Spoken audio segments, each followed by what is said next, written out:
In a broad ruling, the Supreme Court sided with the Colorado graphic designer, saying she has the right to refuse same-sex couples her services on the basis of freedom of speech. Colorado has argued that that would violate the state's anti-discrimination laws. Katie Eastman has the details. For 7 years, the argument has been freedom of speech or discrimination. Colorado courts said discrimination, but the highest court has sided with the owner of 303 Creative, Lori Smith. I'm so very grateful to the United States Supreme Court, who affirmed today that Colorado can't force me or anyone to say something we don't believe. Lori is a graphic designer and a Christian who believes marriage should be between a man and a woman. According to her lawyer, she got a message from someone asking her to design a wedding website for a same-sex couple. But the state of Colorado told me that I couldn't speak consistent with my beliefs, and I had to create custom artwork that conflicts with the core of who I am. There was never an actual same-sex couple connected to the case, but it went forward anyway. On Friday, the Supreme Court reversed Colorado's decision. In the opinion, Justice Neil Gorsuch said Lori's services are expressive and that the state was trying to use its law to compel an individual to create speech she does not believe. The most important response to this ruling is for every business, every nonprofit to say proudly, we serve everyone. Colorado Attorney General Phil Weiser worries businesses will test the boundaries of this ruling. We don't yet know how broad that loophole will be or what qualifies. It is clear this decision is not limited to one group, LGBTQ individuals. It's not limited to one type of expressive service, a website. Booksellers, photographers, and others are likely to be able to take advantage of this loophole.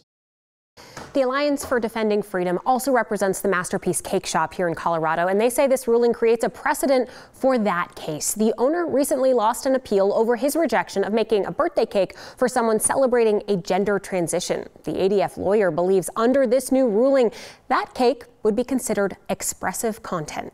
Yep, well, this conservative high court certainly has made its opinion known in decision after decision this week. Very true. Yep, thank you.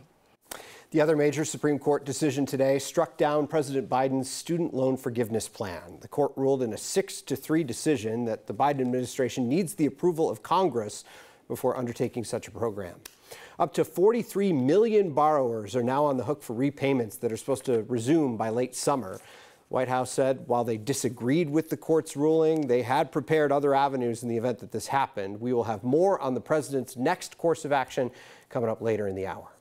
Keeping students safe is an important job of any school. After shootings at East High this spring and other crimes across the district, the superintendent of Denver Public Schools was pressured to come up with a new safety plan. So he did. Dr. Alex Marrero released the final version of the plan this afternoon. The key takeaways include each campus will decide if it wants a weapons detection system. Armed security officers and the district safety department will assist in weapon searches of students. And there's a plan for school resource officers coming back to campuses, but that still needs to be worked out in full. But SROs will be coming back to some Denver high schools. Now, even though the details are not fully set, Superintendent Marrero said going into the fall semester, there are 14 SROs. That's the same number there was in 2020, the last time they were on campus. Mental health services are also part of the plan, with the district committing at least one mental health worker at every school in the district. Taking a live look outside right now from the boss's office at Spear in Logan. Cloudy skies, but nothing like we were talking about yesterday at this time. Meteorologist Danielle Grant joining us now with a look at the forecast, which hopefully doesn't include anything like we saw yesterday afternoon. Yesterday was a wild one for sure. We've seen some severe storms. They've mainly been off to the eastern plains this afternoon and could continue through this early evening. Here in the metro area, some gusty winds, some rain, a little thunder, a little bit of lightning. All is well, though, as far as no hail. Keep your fingers crossed. Downtown Denver, though, still looks like it's spitting a little bit. We have mostly cloudy skies out there and still some scattered showers rolling off the foothills. You see this area in blue? That's going to be a severe thunderstorm watch. It'll continue until 7 o'clock tonight. So pretty much within the next 3 hours is when I anticipate the worst of the weather. Back here in the city, again, a little bit of light rain for Denver. A stronger cell positioned in Douglas County right there around Castle Rock, putting down some pretty heavy rain as well as a good light show. Hopefully no hail again within that one. And then as we zoom off toward the eastern side of the state, it's been a busy one for them. Now most of the action is rolling into to Kansas and Nebraska. Tonight, most of the action also just sitting in far south central Colorado, east of I-25. We do have a tornado warning that's going to continue for about the next 15 minutes time, just to the north of Kim. Radar indicated rotation out there over open country. Dew points.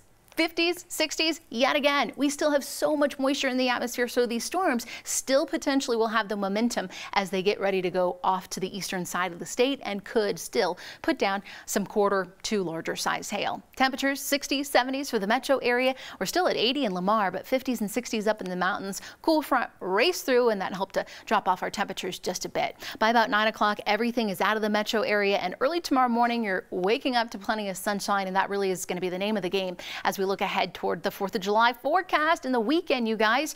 Temperatures heating up around here. Wait till you see that 7-day forecast in just a few. All right, sounds good, Danielle. Thank you. So even though it's a calmer day overall in the metro area, we still saw some big storms in Colorado today. One storm even produced a tornado touching down near Sterling. Naturally, our Corey Reppenhagen was out and about chasing that storm. Live in Sedalia right now. Corey, you captured a picture of this. Did you really see it? Yeah, got another tornado today. I mean, it's just been so active. And right now I'm in Sedalia in Douglas County, where we got hit by accumulating hail once again, including the Laviers area. The area is just kind of covered with melting pebbles of ice right now. But yeah, the tornado, actually, I photographed that even before noon today. Take a look at what I saw as I was up on the Palmer Divide between Strasburg and Kiowa. So this would be right about on the Elbert and Arapahoe County line. And this tornado spun up really quick, and this is a fairly large tornado, and it only lasted for about 3 minutes, and then it was gone. And believe it or not, this same storm created other tornadoes. Before this one happened, there was there were funnel clouds in Park County in the South Park area of Hartselle, and where Antero Reservoir is. There were several funnel clouds reported from this same storm system that would later create that tornado. Not sure if any of those actually touched down, but it was an impressive sight at 10,000 feet to see those funnel clouds today.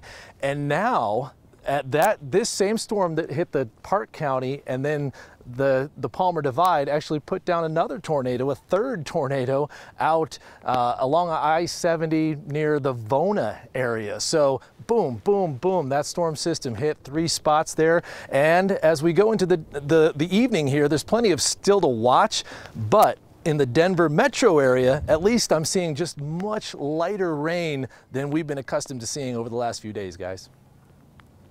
Yeah, I mean, that would make sense. We'll take any relief that we can get. Corey Reppenhagen, appreciate it. Crews are making a little bit of progress when it comes to containing the Spring Creek fire out near Parachute. Fire officials say the fire is now 21% contained, up from 20% yesterday. Good news, though, there's no red flag warnings in effect, so they can get that work done. Denver police say car theft is down a bit so far this year compared with last, with 660 fewer thefts compared to the same time frame in 2022. For the last 3 months, DPD has been trying a new strategy. In March, police created an auto theft team which targets hot spots, uses undercover officers to try to catch thieves as they're stealing a car. The officers also try to catch thieves on camera so they can make a stronger case for prosecutors. Police say Denver residents also have a role to play in reducing car thefts. We created this team so that to meet citizens halfway, right? If you'll do the work and register your vehicle for Denver Track, we've created this special team if your car gets stolen, so we can track it and make an arrest in real time. Started Denver Track in March. It allows police to track cars. Police say they only track a car after it gets stolen. Denver police are looking for a bold thief accused of stealing a Jeep from a car dealership and running over an employee as he escaped. This happened last Saturday afternoon at Cherry Creek Automotive on East Colfax. Justin Franks, who owns the dealership, says a man came in asking to listen to the engine of a Jeep. And then when the employee got out of the car and popped the hood, the man suddenly just took off. The employee grabbed onto the car before eventually falling off, and that's when they were run over. Frank says the employee will be okay, but things could have been a whole lot worse. I think you have no idea what kind of injuries you caused, and I don't think this individual knows if my employee survived this. You know, had it been 6 inches different that he fell and the vehicle crossed his chest, he would have died instantly. And this person needs to be held accountable for their actions. And I just hope that he gets caught. And way more important is my employee, but he's got a very nice vehicle and that doesn't belong to him. Police say the suspect is a white or Hispanic man about 6 feet tall with a heavy build and a bald head. The stolen Jeep is a 2015 white Wrangler with no plates and a Colorado flag on the front. Anybody with information is asked to call Crime Stoppers. This year's Fan Expo is underway at the Colorado Convention Center, and Governor Jared Polis definitely enjoying himself along the way. He got to meet and take some pictures with Doc Brown himself, Christopher Lloyd. Lloyd is one of many celebrities who will be in the Mile High City this weekend. We have more information on this event and all the events going on this weekend on our website, 9news.com. Well, it has been one of the wettest months in history in Denver. How does this rain compare to our neighbors to the northwest? Chris Bianchi joins us just after the break to explain all the wild weather stats. Today's shaping up to be one of the busiest travel days across the country, one of the busiest ever, but we're still seeing travel woes at DIA, especially those flying United.